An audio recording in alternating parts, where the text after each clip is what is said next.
Bom dia a todos. Bom dia, senador.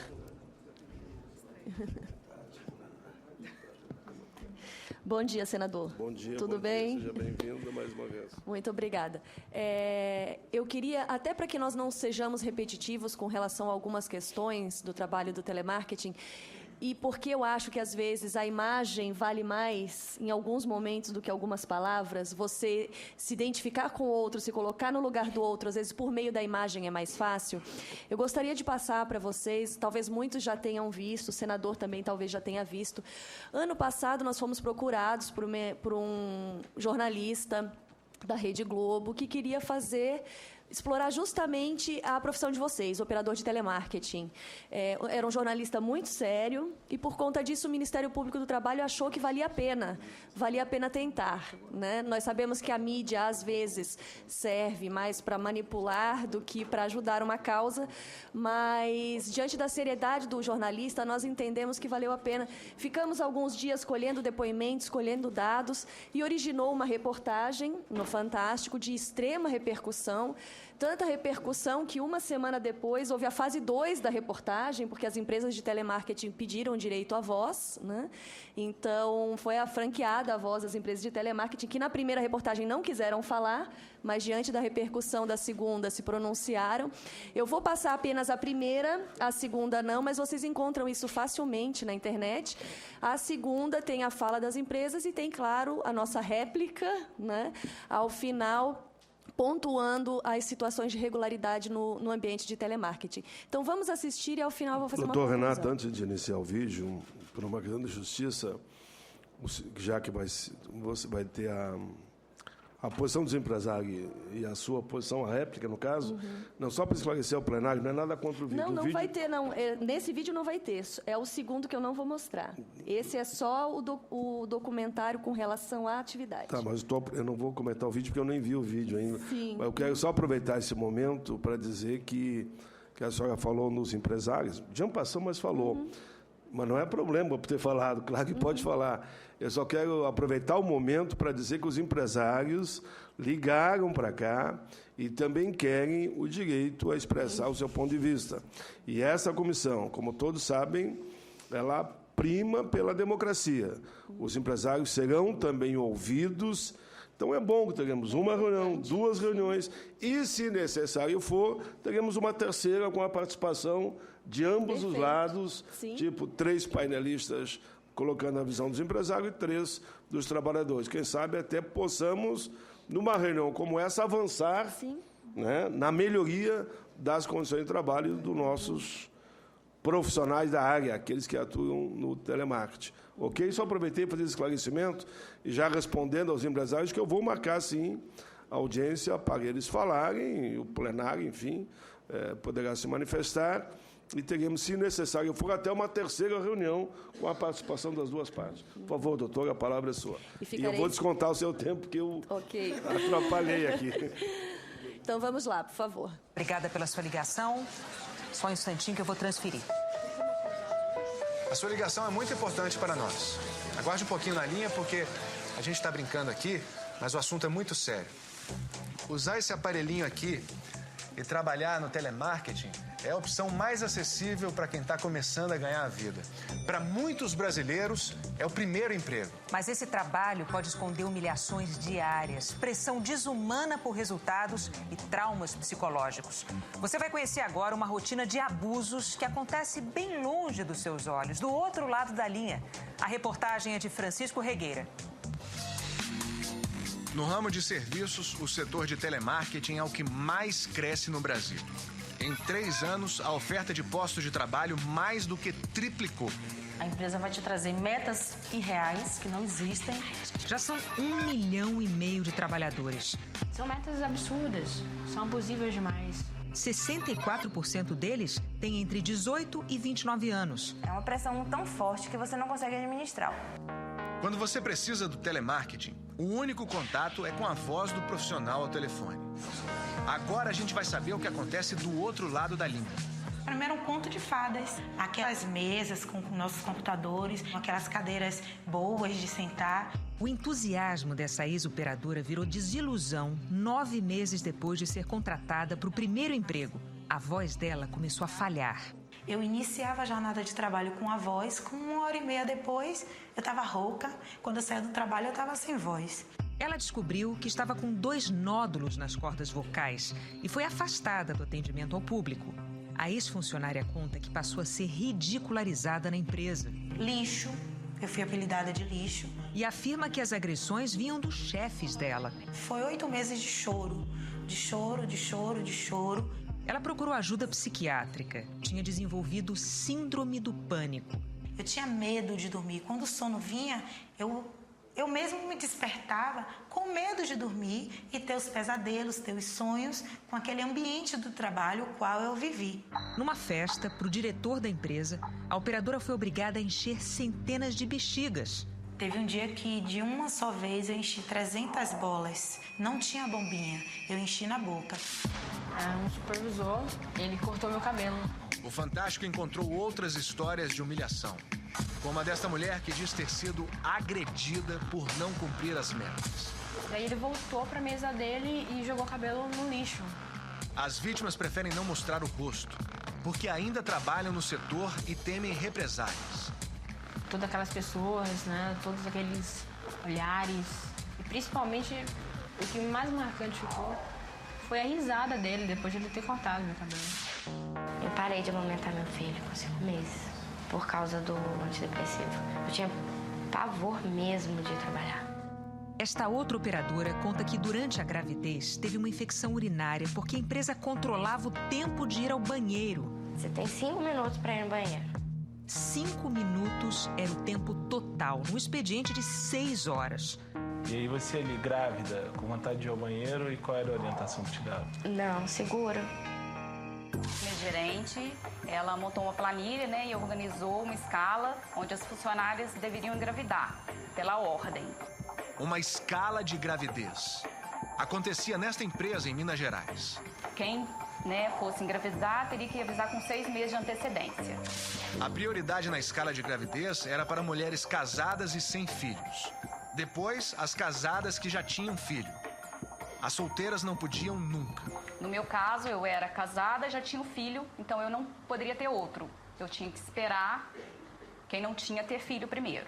Eu falei, gente, mas a funcionária queria o segundo filho.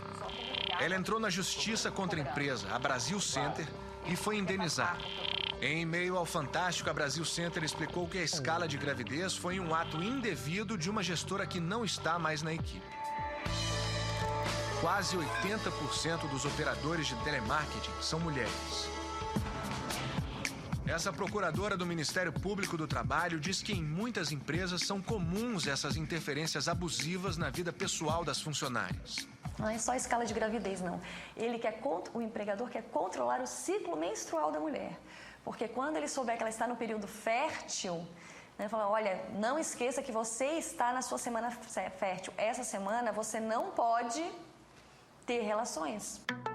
O advogado da ex-funcionária da Brasil Center acompanha outros casos na justiça. Um supervisor, por não ter levado a sua equipe a bater a meta, ele foi colocado numa, que eles chamam de dinâmica motivacional. Colocaram uma roupa de prisioneiro nele.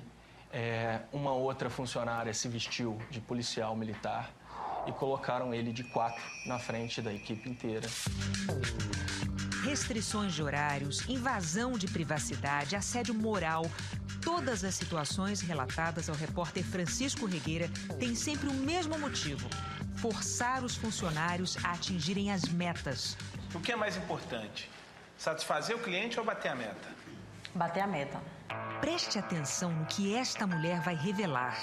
Ela trabalha no setor de retenção de uma empresa de telemarketing. De 10 clientes que querem cancelar um contrato, ela só pode fazer um cancelamento. Os outros 9 clientes, ela é obrigada a reter. Não, vai ter que ficar. Essa é a meta. Se não ficar, você perde sua meta. Você não ganha dinheiro, você é perseguido o tempo inteiro pela empresa. Você vai ser o patinho feio da equipe. Para evitar que 9 em 10 consumidores consigam o que querem, vale tudo. Aquele funcionário certinho, que atende tudo muito bonito, né? Atende o cliente bem, trata o cliente bem, não consegue bater meta. Se você falar com muita clareza, de forma detalhada e explicada para o cliente, você não vai reter absolutamente nada. Então a orientação é confundir? De forma induzida, sim. A empresa onde ela trabalha é a Contax, a mesma empresa em que trabalhava a operadora que teve o cabelo cortado. E também a que desenvolveu Síndrome do Pânico. Procurada pela reportagem, a Contax respondeu em nota que não teve conhecimento pelos canais de comunicação da empresa de nenhum dos acontecimentos citados. E afirmou que vai apurar todas as denúncias, dizendo que elas estão em desacordo com os princípios da empresa. A funcionária, que só tinha 5 minutos para ir ao banheiro, trabalhava na empresa Alma Viva. Também por nota, a Alma Viva negou que estipule tempo de uso dos sanitários. Um projeto de lei que regulamenta as condições de trabalho em telemarketing foi apresentado em 2007 e ainda aguarda o parecer da Câmara dos Deputados em Brasília. Nós chamamos hoje os telecentros de senzala moderna, porque os trabalhadores não têm direito nem a ir ao sanitário. É um ambiente completamente permeado de assédio, de violência, de constrangimento e de muito sofrimento. Mostrando o rosto, outros operadores confirmam o sofrimento do lado de lá do telefone. Pausa banheiro 5 minutos, almoço 20 minutos. O que você treina, o que você recebe a todo momento é que você tem que manter o cliente a qualquer custo. Você entra numa empresa com sonhos. Você sai traumatizado. Nós falamos, às vezes, a importância da primeira infância. Eu costumo comparar que há uma importância no primeiro emprego.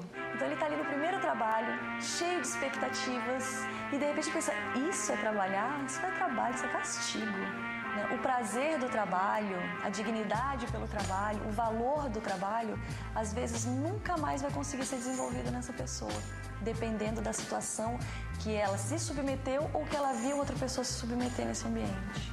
Para mim era um conto de fadas.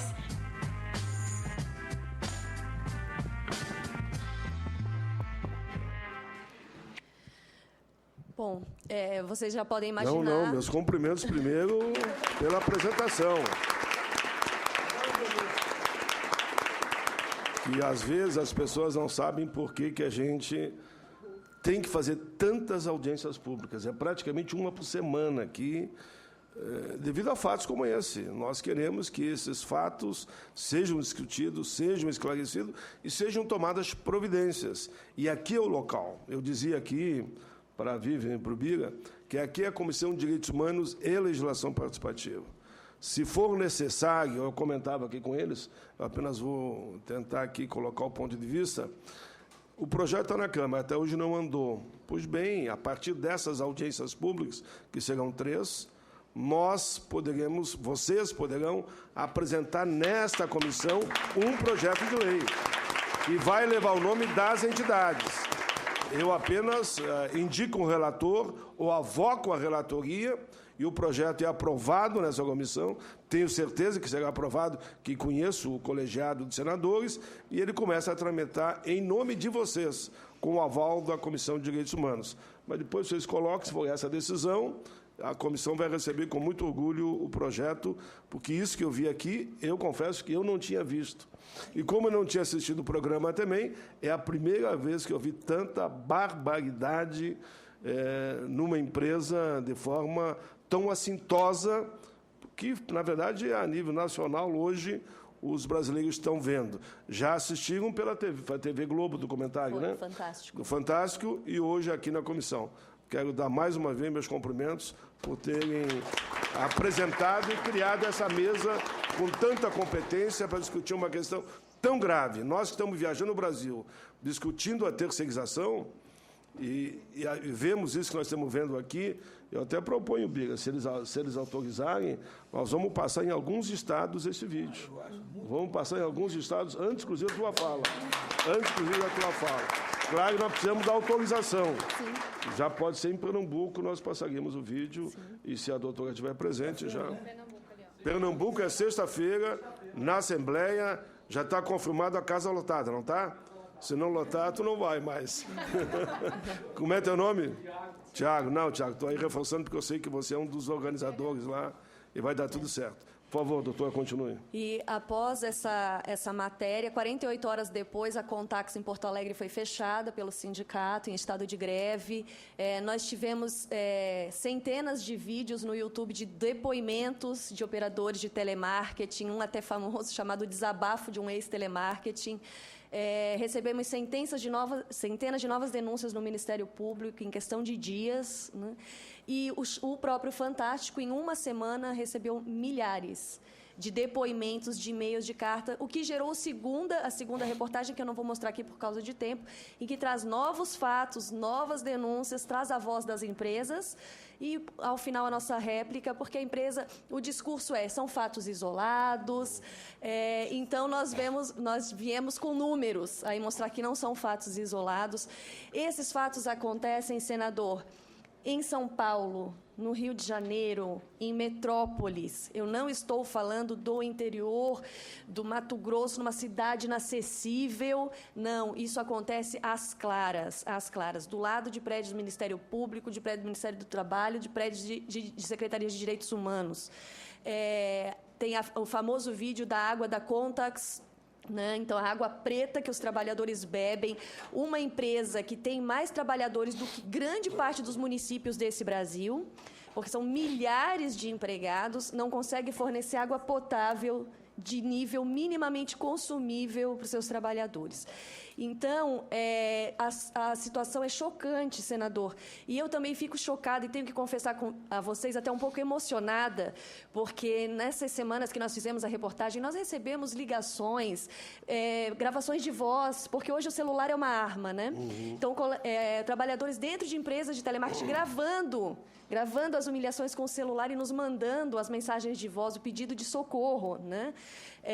E olha que no meu trabalho eu estou acostumada a lidar com situações bem graves, trabalho escravo, trabalho infantil, mas me parece que as pessoas tendem a banalizar a crueldade, né?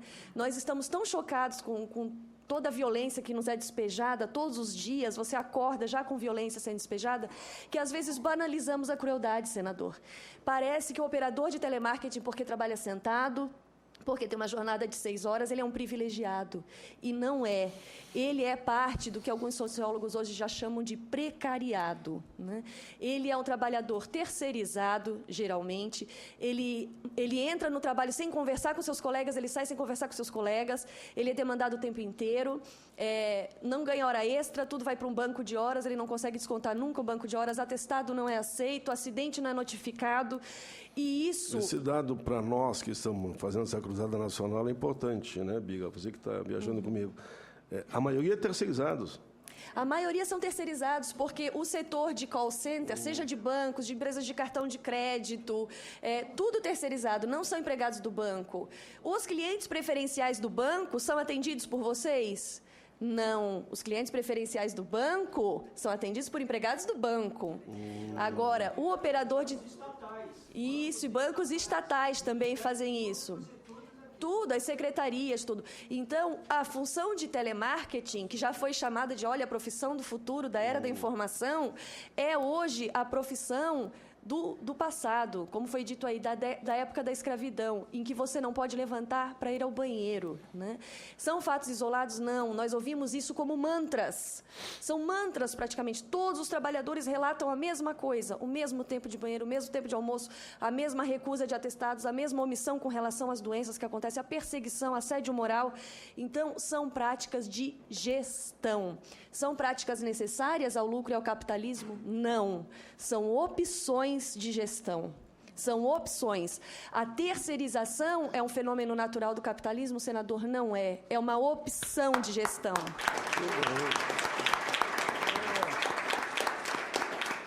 A terceirização é uma opção pela precarização, é uma opção pelo descarte. O descarte do quê? Do que me dá problema, do que eu não quero cuidar. Porque o que eu quero cuidar, eu não descarto. O meu nome eu mantenho, a minha gerência eu mantenho.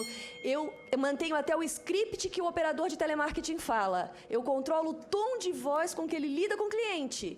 Isso eu quero manter. Agora, o acidente, a doença, o problema, a falta para cuidar do filho, essa eu descarto, essa eu terceirizo. Então, a terceirização é uma opção.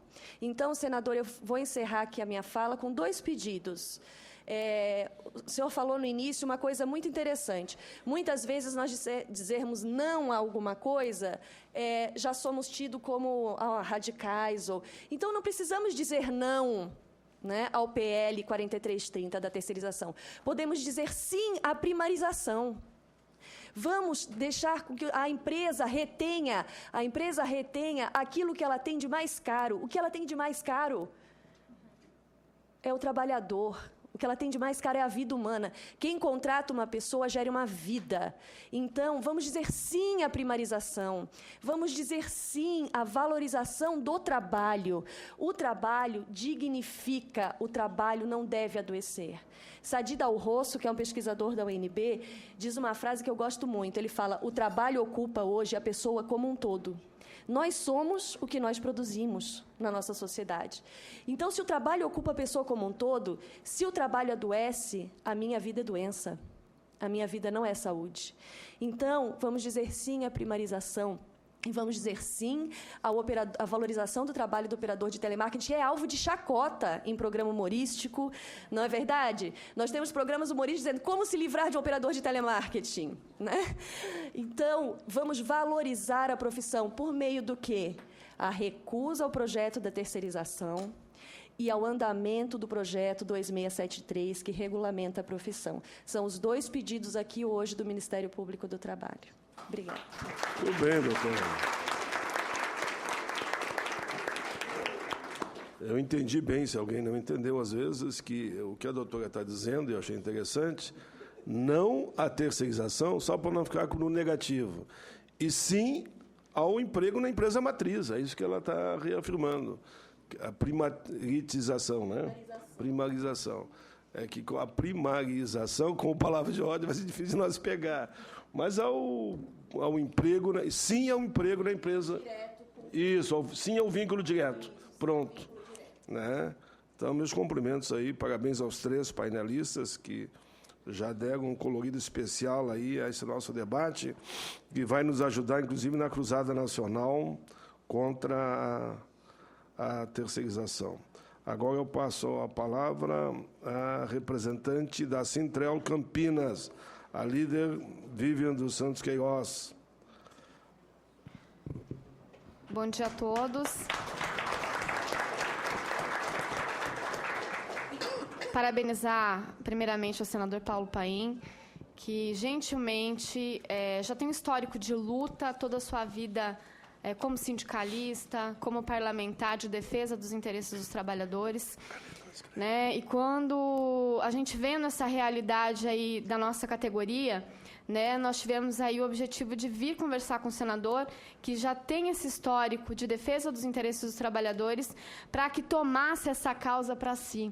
Né? E, desde o primeiro momento, ele tomou essa causa da nossa categoria e chamou essa audiência pública para a discussão das condições, né, da precarização do trabalho do operador de telemarketing no país. Agradecer à professora Selma Venco, ao doutor Ayrton Marinho, à doutora Renata, à doutora Milene, ao Bira, que esteve aqui articulando essa conversa com o Paim da Central Geral dos Trabalhadores, CGTB, ao companheiro Anderson Borja, que está com a gente aí nessa luta há bastante tempo, ao companheiro Tiago, do Sintel Marketing Pernambuco, os companheiros do ABC, o Gregório do ABC, a companheira Ana Paula, de Mossoró, né, e tantos outros companheiros, a companheira Luíse, né, e o companheiro Emerson, do Ceará também, que são pessoas que a gente acredita que são, de fato, e outros sindicalistas que estão presentes, que eu não conheço, mas pelo fato de estar participando aqui dessa discussão, já comprovam que buscam aí realmente a melhoria das condições aí da nossa categoria. Né? Eu acho que foi explanado, acho que o vídeo que a doutora Renata passou, que a gente, né, vem acompanhando na TV Globo, e assim que passou esse vídeo, nós lá do Sindicato de Campinas, Sintratel Campinas, começamos já recebíamos, mas aflorou, porque geralmente os trabalhadores têm muito medo de denunciar, né, essas situações, né? Então aflorou e os trabalhadores ganharam voz, né? Tudo que foi dito, tanto pela doutora Selma, a doutora Renata, é de fato verdadeiro. A gente enfrenta nos nossos sindicatos diariamente, né, denúncias de trabalhadores sobre essa situação, né, doença ocupacional, eu sou uma lesionada e sei o que é isso, né, trabalhadores que são assediados diariamente, né, e infelizmente é um assédio moral institucional. Tá? Isso já é prática dentro das empresas. Se fosse de uma gestão ou outra, né, a gente já está acostumado. Agora, virou um assédio moral institucional. Né? Nós mulheres somos 76% da categoria, né? E nós já vimos os patrões dizerem o seguinte, que tem que ganhar salário mínimo porque são mulheres, certo? Somos uma população composta de homossexuais, negros, mulheres, né? Então eles falam, não, nós somos um setor democrático, nós damos emprego. Mas não é, eles utilizam isso para manter o trabalhador cada vez mais dócil, né? E diz, olha, se você não ficar quietinho aqui, ganhar o salário que eu te proponho, aguentar o assédio moral que eu promovo, você não vai ter emprego aí fora. E isso é muito triste. A gente vê uma população jovem, né, 39% da nossa categoria é uma categoria doente, adoentada, certo? Numa situação de assédio moral extremo, né, ganhando um salário mínimo, e quando lá o salário mínimo, nós enfrentamos no início do ano, na região de Campinas, uma greve de 10 dias, né, iniciada pelos trabalhadores da Contax. Foi uma greve aí buscando, né, melhorar as condições de trabalho de todas essas denúncias apresentadas e buscando um salário melhor para o trabalhador, que no Estado de São Paulo nós temos um piso mínimo estadual, né, e a gente busca que as empresas respeitem esse piso, a lei do piso mínimo estadual. A gente tem um pouco de divergência sobre 2 projetos de lei sobre a questão da regulamentação, né, na Câmara Federal, quer dizer, já está há muito tempo, um de 2007, né, e outro de 2013. No nosso ponto de vista, eu acho que tem que, até estava conversando aqui com o senador, o senador propôs que nós, entidades, possamos discutir e apresentar para o senador, né, um projeto-lei que esteja de acordo com o que a gente acredita ser o melhor para os trabalhadores. Né? A regulamentação da profissão é algo primordial, né? O reconhecimento também da categoria como diferenciada, porque existem muitos outros setores também que contratam operadores de telemarketing e não registram um operador de telemarketing. O dado que a professora Selma apresentou, ele é certíssimo, dizem entre 1.500.000 e 2 milhões de trabalhadores, mas, na verdade, a apuração do Ministério do Trabalho é metade disso. Por quê? Porque as empresas não querem seguir as normas regulamentares. As empresas não querem seguir o que a NR17 fala sobre a questão da carga horária máxima, sobre as pausas instituídas. Para eles é melhor registrar o operador com outro nome de função e impor para ele uma carga horária de 8 horas dia, certo? Contratar o operador com outro nome para que não dê as pausas corretas, né? Então, e a nossa proposta é que conste aí a regulamentação da categoria, a discussão sobre o reconhecimento da categoria diferenciada, a estipulação de um projeto-lei, claro, dentro da regulamentação ou não, de um piso salarial nacional que não seja salário mínimo, certo? Porque salário mínimo não é piso. Isso a gente já enfrentou em Campinas. Nós tivemos lá 2 audiências do dissídio, o presidente do tribunal também lá muito combativo, o doutor Lorival, ele disse para as empresas, o que vocês propõem? Nós já temos um piso mínimo nacional estipulado por tal federação. Eles dizem que nós não somos filiados, né? Eles disseram, mas doutor, o desembargador, salário mínimo não é piso, salário mínimo é o mínimo. Certo? Então, a gente tem um estudo, né, dos últimos 10 anos das perdas salariais que a gente teve a nível nacional. Infelizmente, existe hoje uma migração muito grande das empresas para o norte e nordeste do país. Os companheiros que estão aqui do Nordeste podem dizer lá como está a situação. A gente verifica o quê? Onde tem uma maior possibilidade de organização sindical e possibilidade de um salário maior para o trabalhador, as empresas querem o quê? Tiram os postos de trabalho, a gente enfrentou isso, está enfrentando isso com a Contax em Campinas. Depois, no pós-greve, eles já demitiram 800 trabalhadores, de 2.000 que eles tinham em Campinas, e já migraram para unidades do Acre e da Paraíba. Certo? Então, a gente verifica o quê? Nesses grandes centros, São Paulo, Campinas, até mesmo lá no Recife, tal, eles podem até conseguir a recomposição de mão de obra. Mas indo para estados mais afastados, que não há uma população muito grande, o que vai acontecer? Se hoje, nós temos hoje 39% de adoentados, de uma população de 2 milhões de trabalhadores, 1.500.000, 2 milhões de trabalhadores, imagina isso no Acre. Quer dizer, ele vai levar, abre lá os 3 mil postos de trabalho, como é o caso da Contax, a médio e longo prazo vai adoecer esses trabalhadores, certo? E não vai repor mão de obra. Então, eles vão tirar a operação dali e jogar para um outro local para precarizar. Você mudar de estado, você ir atrás, a empresa ir atrás de incentivo fiscal para abertura de empresas, sim. O que a gente não pode aceitar ir atrás de outros locais para precarização de mão de obra. Isso a gente não pode aceitar mesmo. Alguns sindicatos acham, não, está vindo para cá, então a minha base vai crescer. Gente, essa é uma luta nacional, certo? Eles estão adoentando trabalhadores em todo o território nacional. A gente não pode se acostumar com essa situação, certo? E a gente tendo um piso mínimo digno a nível nacional, não vai ter mais a chantagem que as empresas utilizam com os sindicatos. Bom, ou você fica quietinho, ou não mobiliza, não pede um salário justo, ou a gente sai daqui, viu? Então, na verdade, existe hoje uma chantagem em cima dos sindicatos, e a gente tendo uma lei estabelecendo um piso mínimo digno, que, né, a nossa proposta aqui, por estudo, seria pelo menos R$ 1.011, pelas perdas que nós tivemos, certo? Estabelecendo insalubridade no setor, que nós somos, sim, o setor insalubre, certo? Estabelecendo a regulamentação da categoria, são itens primordiais para que a gente mude a situação da categoria no nosso país, certo?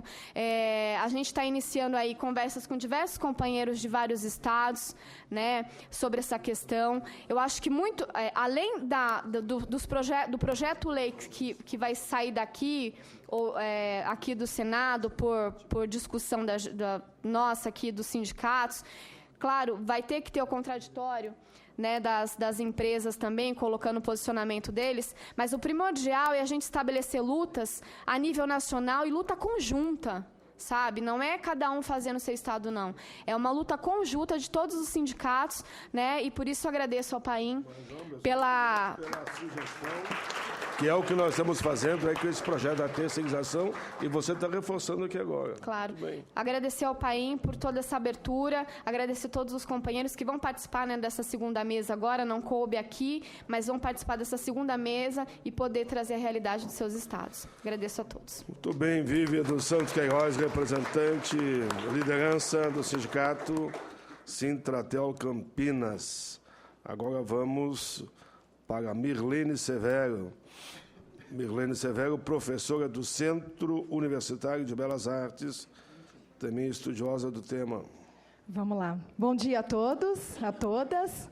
Bom dia, senador. Quero inicialmente fazer alguns agradecimentos.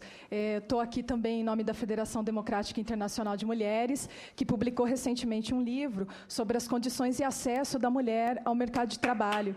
Então, a gente trouxe aqui um exemplar que a nossa presidente, Márcia Campos, pediu para lhe enviar, que são temas bastante próximos, como a gente acabou de ouvir aqui os representantes da mesa, dizendo o quanto a mulher jovem faz parte desse universo dos operadores e operadoras de telemarketing, né?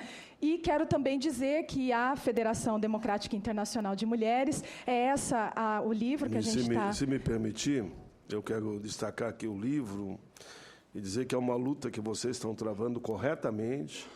Por incrível que pareça, há um projeto que veio da Câmara, eu fui relator, de pronto dei o parecer favorável.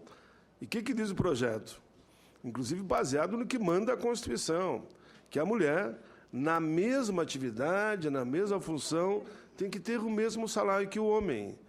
E, infelizmente, o projeto estava pronto para ser votado no plenário e ia para a sanção, mandaram o projeto para a Comissão de Reforma Agrária, se não me engano. O que tem que ver a Comissão de Reforma Agrária com garantir? Por isso, meus cumprimentos à luta. Eu sei que vocês estão defendendo também esse projeto. E nós temos que fazer aí um bom debate. E levamos até para essa cruzada que nós estamos fazendo, Bira, um ponto específico, pelo menos isso, que seja assegurado à mulher, na mesma função, o mesmo salário que o homem. Muito bem. Pelo menos isso.